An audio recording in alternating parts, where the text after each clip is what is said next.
നമസ്കാരം. ശ്രീകൃഷ്ണ കഥാമൃതം ഭാഗം 663 663. ഓം ഗം ഗണപതയേ നമഃ. ഓം സം സരസ്വതേ സ്വാഹ. ഓം ശ്രീ ഗുരുഭ്യോ നമഃ. ഓം ശ്രീ രംഗനാഥ ശർമ്മണേ നമഃ. നാരായണ നാരായണ നാരായണ നാരായണ നാരായണ നാരായണ നാരായണ നാരായണ നാരായണ നാരായണ നാരായണ. ഓം ശ്രീകൃഷ്ണാർപ്പണമസ്തു. ഓം ശ്രീകൃഷ്ണായ പരബ്രഹ്മണേ നമഃ. ഓം ശ്രീകൃഷ്ണായ പരമാത്മനേ നമഃ. ഹരേ രാമ രാമ രാമ ഹരേ ഹരേ, ഹരേ കൃഷ്ണ കൃഷ്ണ കൃഷ്ണ ഹരേ ഹരേ. ശ്രീകൃഷ്ണ കഥാമൃതം ഭാഗം 663. ഇപ്പോൾ 158 സർഗം മൃഗചരിതം എന്നുള്ള ഭാഗത്തു കൂടെയാണ് കഥ പോയിക്കൊണ്ടിരിക്കുന്നത്. അതിൽ 29ാമത്തെ ശ്ലോകം പറഞ്ഞു. എന്തായിരുന്നു അത്? ഇതേ മനുഷ്യജന്മം കൊണ്ട് ഈശ്വരാനുഗ്രഹത്തിനാൽ കൈവന്നതാം മഹത്തായ സന്ദർഭം പോക്കിടാതെ നാം ഈ ജന്മത്തിൽ ഈശ്വരാനുഗ്രഹം കൊണ്ട് കിട്ടിയിട്ടുള്ള സൗഭാഗ്യത്തെ നമ്മൾ കളഞ്ഞു കുളിക്കരുത് എന്നർത്ഥം. ഇനി അടുത്ത ശ്ലോകം. അവിടുത്തെ സങ്കടം കണ്ട് ഉള്ളിൽ മാഴുന്നുമുണ്ടു ഞാൻ. അവിടുത്തെ സങ്കടം കണ്ട് ഉള്ളിൽ മാകുന്നുമുണ്ടു ഞാൻ. മറ്റോനെ രക്ഷിക്കുകയാം മുഖ്യമാം ധർമ്മമേവനും. നമുക്ക് നമ്മുടെ സങ്കടം വലുതാണെങ്കിലും അതിനെ കണക്കാക്കാണ്ട് മറ്റുള്ളവൻ്റെ സങ്കടത്തെ ദൂരീകരിക്കുന്നവനാണ് ഉത്തമെന്ന് ഭാഗവതം പറയണം. ഇതറിയാണ്ട് പോയാൽ നമുക്ക് നഷ്ടമാണ്. അവിടുത്തെ സങ്കടം കണ്ടുള്ളിൽ മാഴുന്നുമുണ്ടു ഞാൻ. മറ്റോനെ രക്ഷിക്കുകയാം മുഖ്യമാം ധർമ്മം ഏവനും. ഇത് ചെയ്യാത്തവരൊക്കെ അബദ്ധസഞ്ചാരികളാന്ന് പറയും. എന്താ അബദ്ധസഞ്ചാരികൾ? ദുർമാർഗത്തിൽ നടക്കുന്നവരെ എന്നർത്ഥം. പുണ്യാത്മാവുള്ളിൽ ഈ വണ്ണം സംശയാകുലനാകവേ മഹാതപസ്യായി മിന്നും അദ്ദേഹത്തോടുമെല്ലവേ. വളരെ ശ്രദ്ധിക്കണം. പുണ്യാത്മാവുള്ളിൽ. ആരാ പുണ്യാത്മാവ്? കേശവൻ. അതെവിടെയാ? ഉള്ളിൽ. പുണ്യാത്മാവ് ഉള്ളിൽ ഈ വണ്ണം സംശയാകുലനാകവേ മഹാതപസ്യായി മിന്നും അദ്ദേഹത്തോടുമെല്ലവേ. സാഷ്ടാംഗം പ്രണമിച്ചാൻ അമ്പാർന്ന് ഈ വിധാം ചൊല്ലിനേൻ പ്രഭു. ഞാൻ അവരോട് വളരെ താഴ്മയോടുകൂടി പറഞ്ഞു. എന്താ പറഞ്ഞത്? നിഗൂഢം ഈ മട്ട് എന്നാട്ടിൽ ഇത്രയും പുണ്യവാൻ ഒരാൾ, ഇത്ര പുണ്യവാനായിട്ടൊരാൾ ഇവിടെ ഉണ്ടായിട്ടില്ല. വാഴ്വതുണ്ടെന്നറിഞ്ഞിട്ട് ഇല്ല, വാഴ്വതുണ്ടെന്നറിഞ്ഞിട്ടില്ല ഇന്നോളം നൃപനാകിലും സജ്ജനങ്ങൾക്ക് വേണ്ടുന്ന സഹായം ചെയ്യുക എന്നിയേ. ഇതാണ് മനസ്സിലാക്കേണ്ടത്. വാഴ്വതുണ്ട് എന്നറിഞ്ഞിട്ട് ഇല്ല ഇന്നോളം നൃപനാകിലും, രാജാവായിട്ടും സജ്ജനങ്ങൾക്ക് വേണ്ടുന്ന സഹായം ചെയ്യുക എന്നിയേ. സജ്ജനങ്ങളെ സഹായിക്കുക എന്നല്ലാതെ കണ്ട് വേറെ ഒരു കാര്യം ഇദ്ദേഹം ചെയ്തിട്ടില്ല. അതിൽ നിന്നുണ്ടായിട്ടുള്ള വൈരുദ്ധ്യങ്ങളെ അദ്ദേഹം സ്വീകരിച്ചു. തപോവിഘ്നം ചെയ്യുകില്ല മനുവംശജനായ ഞാൻ. തപോവിഘ്നം, ഒരാളുടെ തപസ്സിനെ ഭംഗപ്പെടുത്താൻ പാടില്ല. തപോവിഘ്നം ചെയ്യുകില്ല മനുവംശജനായ ഞാൻ. അവിടുത്തെ പാദധൂളി വഹിച്ച് ധന്യനാകയാം. ഇനി ഇതിലും മീത് എന്താ വേണ്ടത്? അവിടുത്തെ പാദധൂളി വഹിച്ച് ധന്യനാകയാം. വിപ്രാവതംസം എന്നോട് വീണ്ടും ചൊല്ലി മഹാശയൻ. ഈ ബ്രാഹ്മണരിൽ ഒരാൾ വിപ്രാവതംസം എന്നോട് വീണ്ടും ചൊല്ലി മഹാശയൻ. തൻ കാര്യം വിട്ടും അന്യൻ്റെ ദുഃഖം പോകുകിൽ ആയതാം സർവേശ്വരൻ ഇഷ്ടമെന്നും തോന്നുന്നുണ്ട്. ഇതിൽ എത്രയും സംശയിക്കുകയാം ധർമ്മതത്വം കാൺമാൻ പ്രയാസമാം. ഏതാണ് ശരി ഏതാണ് തെറ്റ് എന്ന് ഇങ്ങനത്തെ ഒരവസ്ഥയിൽ പറയാൻ പറ്റില്ല. ഒരു പശുവിനെ ദാനം ചെയ്തു, ആ പശു കൂട്ടം തെറ്റി വന്ന് ദാനം കൊടുക്കാനുള്ളതിൽ വന്നു നിന്നു. അത് ഈശ്വരൻ്റെ ഒരു ലീലാവിലാസം. അങ്ങയെ പോലുള്ളൊരു മഹാന് അത് ഉണ്ടാക്കി തീർത്തിട്ടുള്ള അലോരസങ്ങൾ എത്രയാണെന്നുള്ളത് സാധാരണക്കാരന് ഊഹിക്കാവുന്നതേ ഉള്ളൂ. ആലോചിക്കട്ടെ ഞാൻ തെല്ലെന്ന് എല്ലാം ദൈവേച്ഛ പോലെയാം. ഞാനൊന്ന് ആലോചിക്കട്ടെ, എന്നിട്ടൊരു നിഗമനത്തിലെത്താം. ദൈവേശ പോലെയാം എന്നോതി മഹിതാത്മാവാം ദ്വിജേന്ദ്രൻ പുണ്യവാരിധി. എന്നോതി മഹിതാത്മാവാം ദ്വിജേന്ദ്രൻ പുണ്യവാരിധി. ധർമ്മതത്വങ്ങൾ ഉൾപ്പൂവിലോർത്തുകൊണ്ടു മടങ്ങവേ, ധർമ്മതത്വങ്ങൾ ഉൾപ്പൂവിൽ മനസ്സിൽ ഓർത്തു മടങ്ങവേ, അപരിഗ്രഹം എന്നൊന്നും ആലോചിക്കാതെ കേവലം അപരിഗ്രഹം, മറ്റുള്ളവൻ്റെ നിന്നുള്ള ദാനം കിട്ടുക എന്നുള്ളത് അല്ലെങ്കിൽ കൊടുക്കുക എന്നുള്ളത്, അപരിഗ്രഹം എന്നൊന്നും ആലോചിക്കാതെ കേവലം അധികാരം നമുക്കല്ലീ. യുക്തിയും ചൊല്ലിയങ്ങനെ ദാനങ്ങളും ദക്ഷിണയും വാങ്ങി മോദിച്ചു പോന്നവൻ. അധികാരം നമുക്കല്ലി, യുക്തിയും ചൊല്ലി അങ്ങനെ ദാനങ്ങളും ദക്ഷിണയും വാങ്ങി മോദിച്ചു പോന്നവൻ. നാണവും കോപവും തെല്ലൊരപമാനവുമാർന്നുടൻ ആവിധം തെല്ലും അന്നോളം ആലോചിക്കാഞ്ഞു നാണവും. ചെയ്തു പോയ തെറ്റ് എന്താ? തെറ്റ് പശുവിൻ്റെ പോരായ്മയ്ക്ക് രാജാവിനോട് ചാടിക്കയറാൻ പാടുമോ? രാജാവ് കെട്ടിവലിച്ച് കൊണ്ടതല്ലല്ലോ. അപ്പം നമുക്കൊരു വിവേകം വേണ്ടേ? നമ്മൾ ചില സ്ഥലത്ത് താഴണ്ടേ? സാരമില്ല, രാജാവ് 1000 പശുക്കളെ ഓരോരുത്തർക്ക് കൊടുക്കണം. അതുകൊണ്ട് നാണവും കോപവും തെല്ലൊരപമാനവുമാർന്നുടൻ ആ വിധം തെല്ലും അന്നോളം ആലോചിക്കാഞ്ഞ് നാണവും പിന്നെയും വാങ്ങുവാൻ തന്നോടൊരു ചെയ്തുള്ള കോപവും. ഞാൻ 1,00,000 പശുക്കളെ തരാം, അന്ന് അടങ്ങുമെന്ന് പറഞ്ഞുല്ലോ. പിന്നെയും വാങ്ങുവാൻ തന്നോടൊരു ചെയ്തുള്ള കോപവും മറ്റോനെ അധികം മാനിപ്പതു കണ്ടവമാനവും. എന്നിൽ തെറ്റ് കണ്ടുപിടിച്ച് മറ്റവനെ സംരക്ഷിക്കുന്ന രീതിയിലായോ എന്നൊരു സംശയം. നിറഞ്ഞു പലതും ചിന്തിച്ച് ഉൾത്തടം തെല്ലു നീറവേ, ലക്ഷമല്ല കുറെ കൂടി തന്നാലും വാങ്ങുകയില്ല ഞാൻ. എനിക്കൊരു ലക്ഷമല്ല, എത്ര തന്നാലും ഞാൻ വാങ്ങണില്ല. നിറഞ്ഞു പലതും ചിന്തിച്ചുൾത്തടം തെല്ലു നീറവേ, ലക്ഷമല്ല കുറെ കൂടി തന്നാലും വാങ്ങുകയില്ല ഞാൻ. എന്നോതി നിലയം നോക്കി നടകൊണ്ടാൻ പൊടുന്നനെ എന്നു പറഞ്ഞ് രാജാവിനെ ധിക്കരിച്ചും കൊണ്ട് തൻ്റെ വാസസ്ഥലത്തേക്ക് നടന്നുപോയി. പിറ്റേന്നു തന്നെ ദൈവേച്ഛയാവാം ഞാൻ അന്ധകാലയം. ഇങ്ങനെ സംഭവിച്ച് പിറ്റേ ദിവസം രാജാവായിരിക്കുന്ന എനിക്ക് മരണം സംഭവിച്ചു എന്ന് പറയാം. വളരെ ശ്രദ്ധിച്ച് കേൾക്കേണ്ട കഥയാണത്. പിറ്റേന്നു തന്നെ ദൈവേശയാവാം ഞാൻ അന്ധകാലയം പോകിനേൻ. ധർമ്മരാജാവോ ചിരിച്ച് ആദരപൂർവകം. എന്തിനാ അദ്ദേഹം ചിരിച്ചത്? ആളെ വല്ല പരിചയമുണ്ടോ? അതല്ല, ധർമ്മ അധർമ്മങ്ങളെ വിചാരം ചെയ്ത്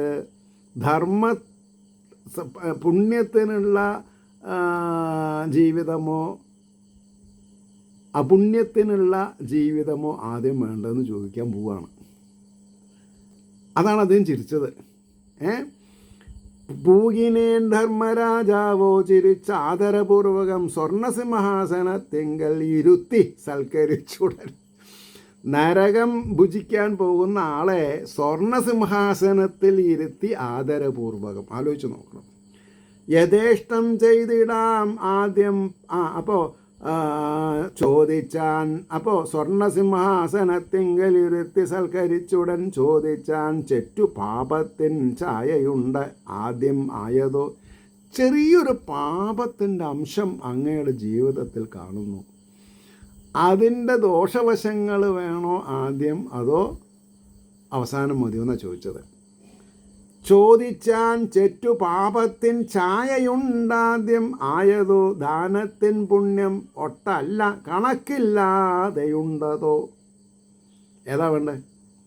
യഥേഷ്ടം ചെയ്തിടാം, യഥേഷ്ടം അങ്ങയുടെ ഇഷ്ടം പോലെ എന്നാ, യഥേഷ്ടം ചെയ്തിടാം ആദ്യം പാപം തീർന്നോട്ടെ എന്നു ഞാൻ പറഞ്ഞു.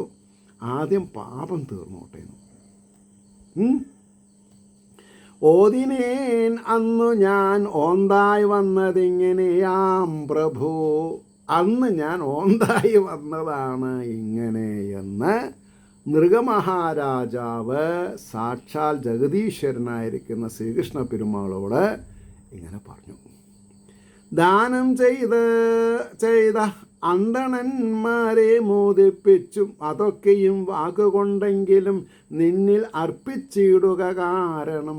ശ്രദ്ധിക്കുക, ദാനം ചെയ്ത അന്തണന്മാരെ മോദിപ്പിച്ചും അതൊക്കെയും വാക്കുകൊണ്ടെങ്കിലും നിന്നിൽ അർപ്പിച്ചിടുക കാരണം. ശുഭവാഞ്ച ഇതൊൾപ്പൂവിൽ മാഞ്ഞില്ല മധുരാകൃതേ. അചിന്യവൈഭവൻ വിശ്വവ്യാപകൻ യോഗി ദുർലഭൻ, യോഗികൾക്ക് കൂടി ദുർലഭമായിരിക്കുന്നവൻ. ആമട്ടിൽ മിന്നും വാത്സല്യമൂർത്തേ പൊട്ടക്കിണറ്റിൽ ഞാൻ ഓന്തായി കിടപ്പതോർമ്മിച്ചു തൃക്കൈ കൊണ്ടമ്പോടി വിധം. അതുകൊണ്ടാണ് ജഗദീശ്വരൻ്റെ കരസ്പർശം എനിക്ക് ഏൽക്കാൻ സാധിച്ചത്. നേരെ മറിച്ച് ഞാൻ ചെയ്ത ദാനധർമ്മത്തിൻ്റെ ഗുണം ആണ് ആദ്യം സ്വീകരിക്കണത് എന്ന് പറഞ്ഞാൽ അങ്ങയുടെ കരസ്പർശം എനിക്ക് ഉണ്ടാവില്ലല്ലോ ഭഗവാൻ. You just imagine.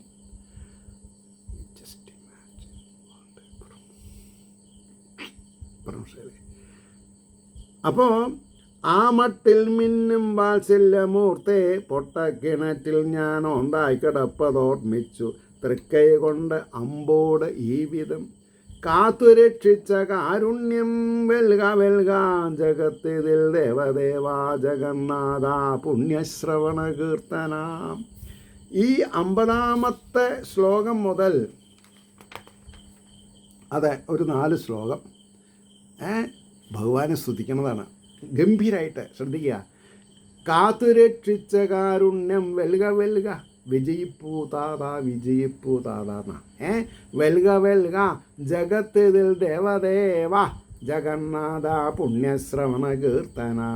Narayana ഹൃഷീകേശ, Narayana ഹൃഷീകേശ ഇന്ദ്രിയങ്ങളുടെ നാഥ, ഹൃഷീകേശ ഗോവിന്ദ പുരുഷോത്തമാം. ദേവദേവാ ജഗന്നാഥ പുണ്യശ്രവണ കീർത്തന. നാരായണ ഹൃഷീകേശ ഗോവിന്ദ പുരുഷോത്തമാം. ദേവലോകത്തു ചെന്നീടിൽ പോലും ശ്രീ ചരണാംബുജം. ഞാനിനി ദേവലോകത്തിൽ പോയാലും അങ്ങയുടെ തിരുവാദ പത്മത്തിലുള്ള ഭക്തി എനിക്ക് കമ്മിയാവരുത് ഭഗവാനെ. നാരായണ ഹൃഷീകേശ ഗോവിന്ദ പുരുഷോത്തമ. ദേവലോകത്തു ചെന്നീടിൽ പോലും ശ്രീ ചരണാംബുജം ധ്യാനിച്ചും പുണ്യനാമങ്ങൾ പാടിയും തന്നെ മേവിടാൻ അനുജ്ഞയൊന്നു നൽകണേ അരവിന്ദലോചന. ഇനി എന്താ വേണ്ടത്? നമ്മൾ ഓരോരുത്തരും രാത്രി കിടക്കുമ്പോൾ പറയേണ്ടതാണ്. എന്താ? എവിടെ പോയാലും ശ്രീചരണാംബുജം ധ്യാനിച്ചും പുണ്യനാമങ്ങൾ പാടിയും തന്നെ മേവിടാൻ അനുജ്ഞയൊന്നു നൽകണേ അരവിന്ദ വിലോചന. അത് കഴിഞ്ഞിട്ട് പറയണു, എങ്ങെങ്ങണയിലും എവിടെ ജനിച്ചാലും എവിടെ അണഞ്ഞാലും എങ്ങിങ്ങണയിലും കൃഷ്ണ നിൻ പാദാംബുജം എപ്പോഴും തെളിഞ്ഞ് ഉൾപ്പൂവിൽ മിന്നിടാൻ അരുളേണം അനുഗ്രഹം. എന്താ പറഞ്ഞത്? എങ്ങെങ്ങണയിലും കൃഷ്ണ നിൻ പാദാംബുജം എപ്പോഴും തെളിഞ്ഞ് ഉൾപ്പൂവിൽ മിന്നിടാൻ അരുളേണം അനുഗ്രഹം. രമാകാന്തൻ തൻ തൃക്കടലിന പണിഞ്ഞ ആ നൃപവരൻ നൃഗൻ മഹാരാജാവ് ഓന്തായി ചെയ്ത പാപത്തിൻ്റെ പാപം ചെയ്ത ദോഷത്തിൻ്റെ പാപം അനുഭവിച്ച ശേഷം സുന്ദരനായി രൂപക്ക് കിട്ടി. ഇനി ദാനധർമ്മങ്ങൾ ചെയ്തതിൻ്റെ എന്താണെന്നാ പറയുക, ഭുക്തി ഭോഗ സൗകര്യങ്ങൾ ലോകത്ത് അനുഭവിക്കണം. രമാകാന്തൻ തൻ കഴലിണ പണിഞ്ഞ ആ നൃപൻ കുമാരന്മാർ മുമ്പിൽ തൊഴുതു കുതുക വിഷ്ടഹൃദയൻ. കുട്ടികളുടെ മുമ്പിൽ ഭഗവാനെ നമസ്കരിച്ചു. കുമാരന്മാർ മുമ്പിൽ തൊഴുത കുതുകാവിഷ്ടഹൃദയൻ സമാധാനത്തോടും സ്വരവരനയച്ചുള്ള പുതുതാം വിമാനം മിന്നിച്ചാൻ വിശദഹരിനാമധ്വനികളാൽ. സാധാരണ ആൾക്കാരെ വിമാനത്ത് കയറിയാൽ കണ്ണടച്ച് കിടന്നുറങ്ങും, AC അല്ലേ പറയണ്ടത്. ഇദ്ദേഹം എന്താ ചെയ്തത്? വിമാനം മിന്നിച്ചാൻ വിശദഹരിനാമധ്വനികളാൽ. യാത്ര ചെയ്യുമ്പോൾ കൃഷ്ണ രാമ ഗോവിന്ദ രാമകൃഷ്ണ ഗോവിന്ദ യശോദനന്ദന ഗോവിന്ദ എന്നൊക്കെ ഇങ്ങനെ ഉറക്കെ പാടുക. ഞാൻ ഇപ്പോൾ കുറച്ച് ദിവസമായിട്ട് ഡ്രൈവ് ചെയ്യാറില്ല. പക്ഷേ ഒറ്റയ്ക്ക് ഡ്രൈവ് ചെയ്യുമ്പോൾ ഗ്ലാസ്സൊക്കെ ഫുള്ളായിട്ട് അടച്ചിട്ടുണ്ടാവും. ചെറിയൊരു AC ഇടും. എന്നിട്ട് ഡ്രൈവ് ചെയ്യണ ആ മോഡിൽ ഉറക്ക നാമം ചെയ്യും. കൃഷ്ണ ഗുരുവായൂരപ്പ നാരായണ രമാകാന്ത ഗോവിന്ദ കേശവ. ആരും കേൾക്കില്ല.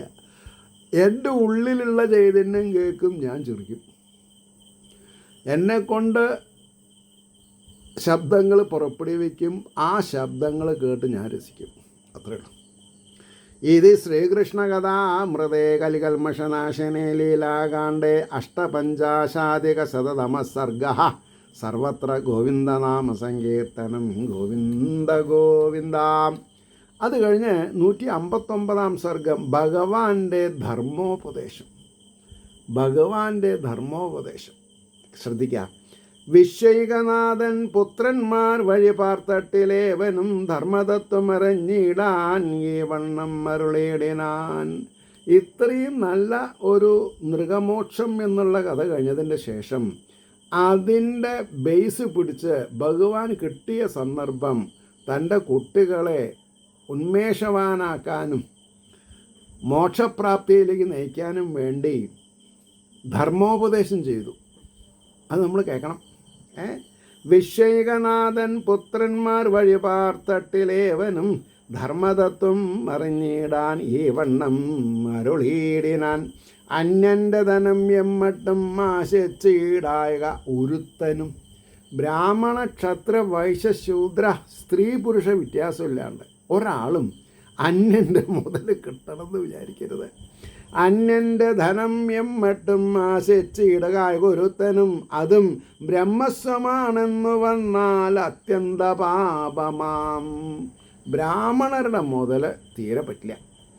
എന്തെന്നാൽ അവരൊട്ടേറെ മികച്ച വിഷയങ്ങളിൽ മനസ്സിരുത്തി മന്നാകെ മിന്നിക്കേണ്ടവരല്ലയോ.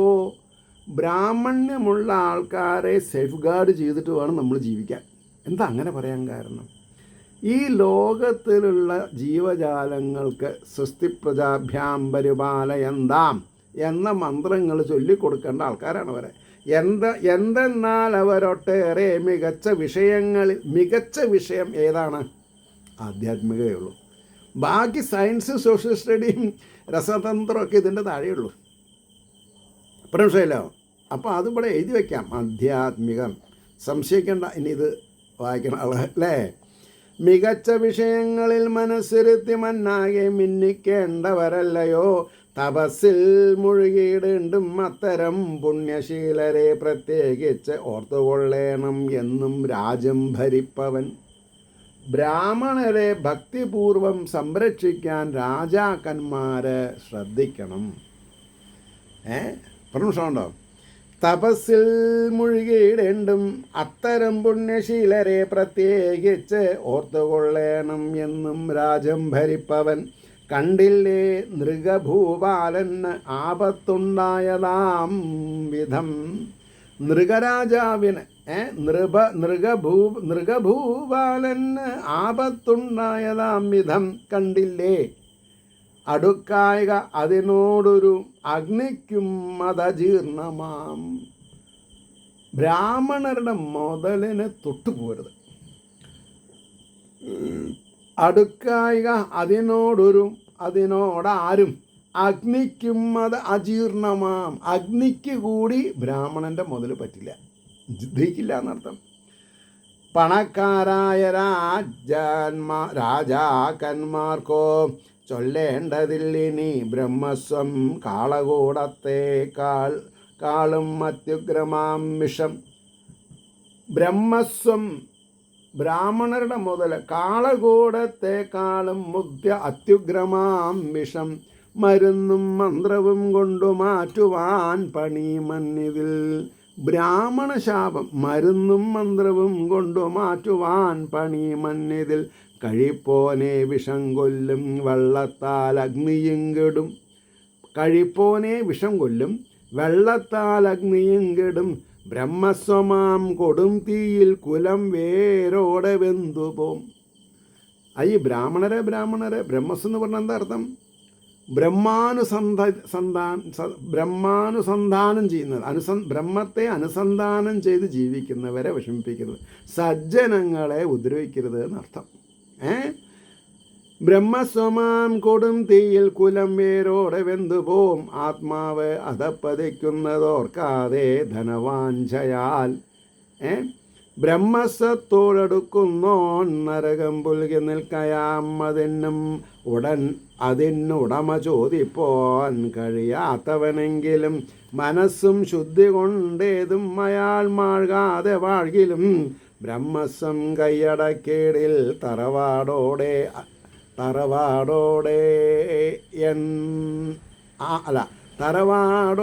അനൃപൻ കുംഭീഭാഗത്തിൽ വെന്തിടും 1000 ആണ്ടുകൾ.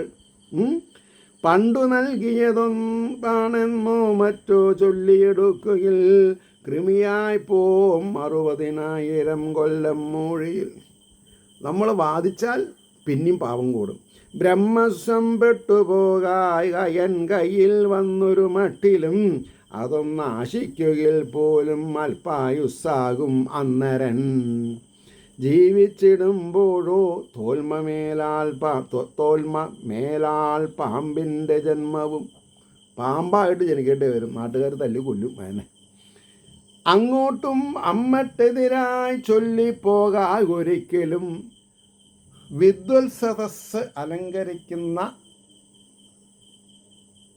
ബ്രാഹ്മണ്യദേവനെ കയറി ചൊറിയരുത്. ചൊറിഞ്ഞാൽ എന്താ? അയാൾക്കല്ല, അദ്ദേഹത്തിന് ചൊറിയില്ല, നമ്മൾക്ക് ചൊറിയും. അങ്ങോട്ടും അമ്മട്ട് എതിരാ ചൊല്ലി പോകായൊരിക്കലും എന്നെ ഓർക്കും ഒരാൾ പോലും അവരെന്തു ചെയ്യലും. എന്നെ ഭജിക്കുന്നവർ, പ്രത്യേകിച്ചും ബ്രഹ്മണ്യമുള്ളവരിൽ നിന്ന് ശാപത്തിനിടയാക്കരുത്. ക്ഷമിച്ചുടൻ നമസ്കാരം ചെയ്യണം ശങ്ക പോക്കുവാൻ.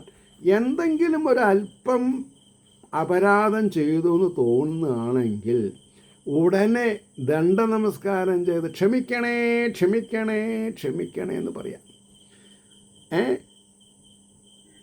ക്ഷമിച്ചുടൻ നമസ്കാരം ചെയ്യണം ശങ്ക പോക്കുവാൻ.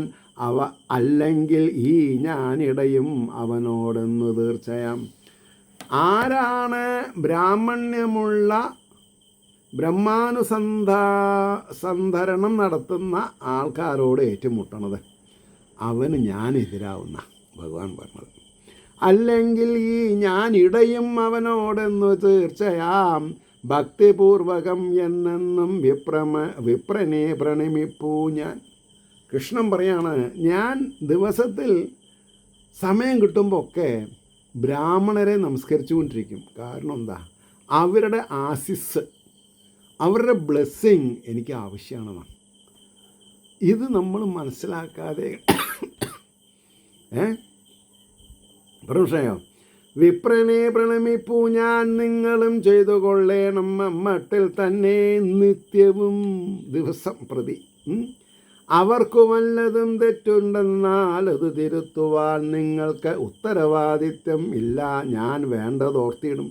അവർക്ക് വല്ലതും തെറ്റുണ്ടെന്നാൽ അത് തിരുത്താൻ നിങ്ങൾ നിൽക്കണ്ട, അത് ഞാൻ നോക്കിക്കൊള്ളാമെന്നാണ് ഭഗവാൻ പറഞ്ഞത്. നിങ്ങൾക്ക് ഉത്തരവാദിത്വമില്ല. ബ്രാഹ്മണ്യമുള്ളവരെ തിരുത്താൻ സാധാരണക്കാരന് ഉത്തരവാദിത്വമില്ല. പറഞ്ഞില്ലേ? ഇല്ല, ഞാൻ വേണ്ടത് ഓർത്തിടും, ഞാൻ വേണ്ടത് ചെയ്യാമ്മ. പറഞ്ഞോ? അപ്പോൾ ഇവിടെ നമ്മൾ മനസ്സിലാക്കേണ്ട കാര്യം, ഏതൊരു ആളും ഞാൻ ബ്രാഹ്മണനാണ് എന്ന് പറയുമ്പോൾ സൂക്ഷിക്കണം. ബ്രഹ്മണ്യം നിലനിർത്തുന്നവനാണോ? 3 നേരം സൂര്യ ആരാധന, മന്ത്രപൂർവം ജലം തർപ്പണം ചെയ്യുന്നുണ്ടോ? നിത്യനൈമിത്തിക കാര്യങ്ങൾ വേണ്ട മാതിരി ചെയ്യുന്നുണ്ടോ? ഇന്ദ്രിയ വിജയം നടന്നിട്ടുണ്ടോ? ഇന്ദ്രിയങ്ങളെ ജയിച്ചവനാണോ എന്നൊക്കെ സൂക്ഷിക്കണം. സുസൂക്ഷ്മം.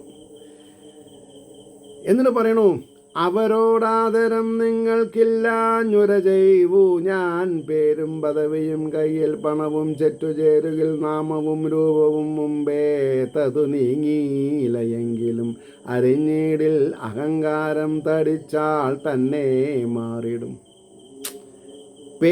അവരോടാദരം നിങ്ങൾക്കില്ലാഞ്ഞുര ചെയ്വൂ ഞാൻ, അവരോട്